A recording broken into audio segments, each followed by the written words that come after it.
Wow! Please, do it again. What's going on, guys? Jerk120 back to teach you another powerful magic trick. Professional wrestling's only magician, illusionist, escape artist, hypnotist. Here to teach you more powerful magic. Here on How to Disturb Reality. This trick has a spectator, this effect, it's a magic effect, it's an illusion. Have a spectator pick a card, any card. What we're going to do, take that son bitch, we're going to leave it face up in the middle of the deck. From there, we're going to take the card that's on top of the deck, the Jack of Diamonds in this instance, give it a little love snap, and it changes into that face up 10 of clubs from the middle of the deck, which means that face up 10 of clubs must have transpired with the Jack of Diamonds. Let's how to do that. Let's learn how to do that deal.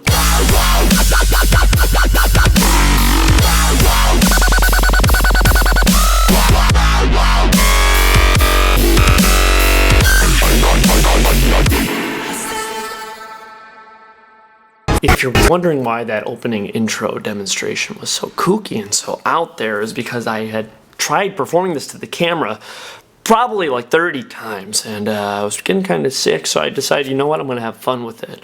And that's when I nailed it. So this trick involves 2 duplicate cards.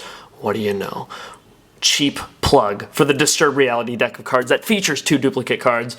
Get it now on Kickstarter, hop on over, it's already fully funded, so guaranteed if you fund this, you'll get your deck of cards. It's the best deck of cards in the world.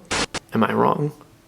Probably, but if you want to show support to me for teaching you some cool magic tricks and get a cool deck of cards that has 2 duplicates already in it, so you don't have to buy 2 Disturb Reality decks of cards to do awesome magic. You only need 1. You only need 1. With this trick, the way we're gonna set this puppy up is we're gonna put 10 of clubs, Jack of Diamonds, 10 of clubs on top of the deck. That's the order which we're going in, okay? 10, Jack, 10. We're gonna put the other Jack of Diamonds face up into the middle of the deck, okay? See that going in there? And what we're going to do, or what I did in the demonstration, was I did a little swing cut. I did one of these numbers. Careful not to flash that Jack of Diamonds. Kept it directly over your eyes, kept it fast, so you didn't see much, didn't see a face-up card.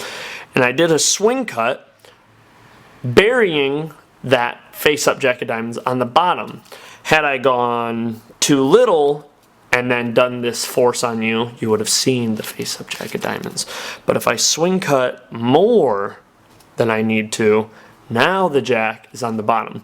And I did this fancy little move where I chucked the cards on top of the deck and it leaves a mark so I can come back, catch a break later whenever I want to. And that is just a toss with my hand angled down, and what ends up happening is it hits and the cards slide, allowing me to see where that is. And it just looks like a throw, looks like nothing's, no big deal.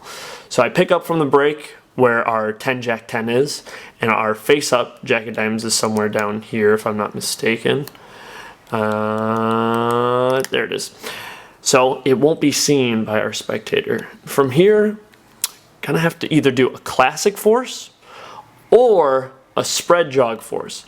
I mean, there's other ways to force this card, but I recommend the classic force for this trick, and that's the way I'm going to teach it. So you do the classic force, boom, they take that 10 of clubs. From there, keep your break on the Jack and the 10 down here, and you're going to you can either do the pass, or if you don't want to do the pass, you can do some double undercuts to get that back to where it needs to be. So these are now on top, and then our face up Jack of Diamonds is in the middle. Or what you could do is what I did in the demonstration, where I took out the 10 of clubs, and then I had my pinky break, and just da. Now our cards are back up on the top with our Jack of Diamonds face up in the middle again. From here, you're going to do a control, putting this card from the middle of the deck to the bottom of the deck. And the way you're going to do that is it goes face up. You're going to lift these fingers up and you're going to push the card straight in, which is going to angle jog the card. So you couldn't see it because my hand was blocking it, but basically this was happening. Put my finger on top, push it straight in. I'm just going straight. I'm not trying to angle it. I'm just pushing straight in. But because these fingers are blocking it, it naturally comes out like this. But because I do it with these fingers, these middle and ring finger, what I can do from here is it actually curls around my thumb in this corner.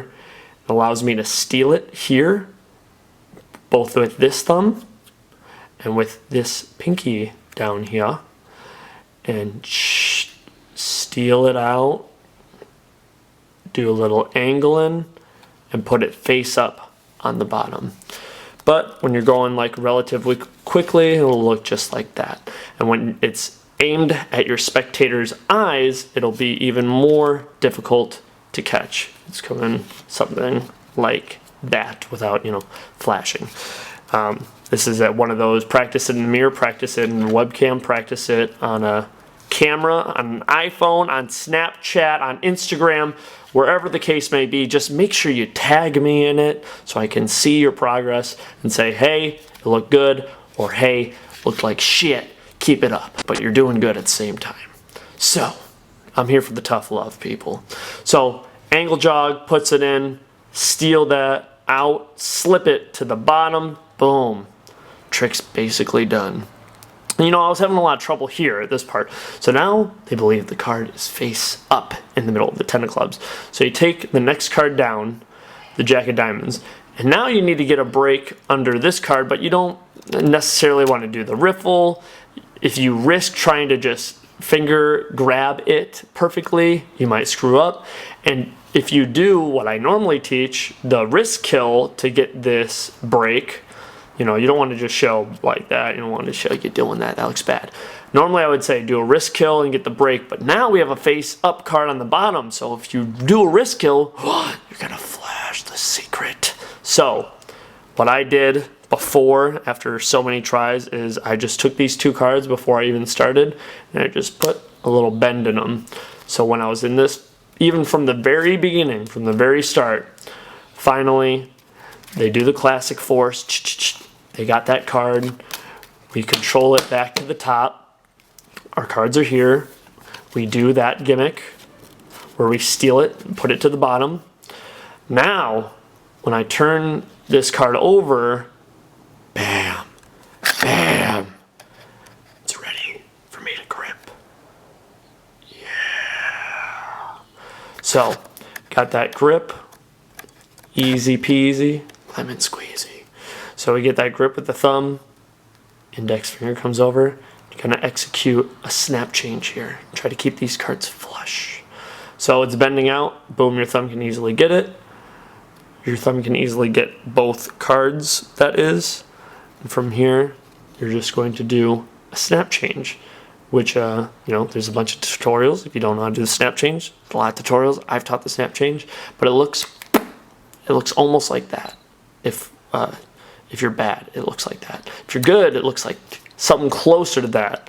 But if you're even better than that, then it looks even better than that. I'm just above average, so mine looks whatever. So once you turn over the top card, it's going to align with that little bend in the 10 of clubs. And again, you don't have to do this. You can just feel it out, or you can do the riffle technique. This is just the method I went after getting so frustrated trying to do it and trying to just naturally grab for it without flashing this face-up card. So boom, do the snap change. Take two. So boom, do the snap change. And take it, throw it off to the side. And normally, you could just spread through, but we have a face-up 10 of clubs down here, so if we spread through, we're gonna flash. So there's two ways to kind of fix this.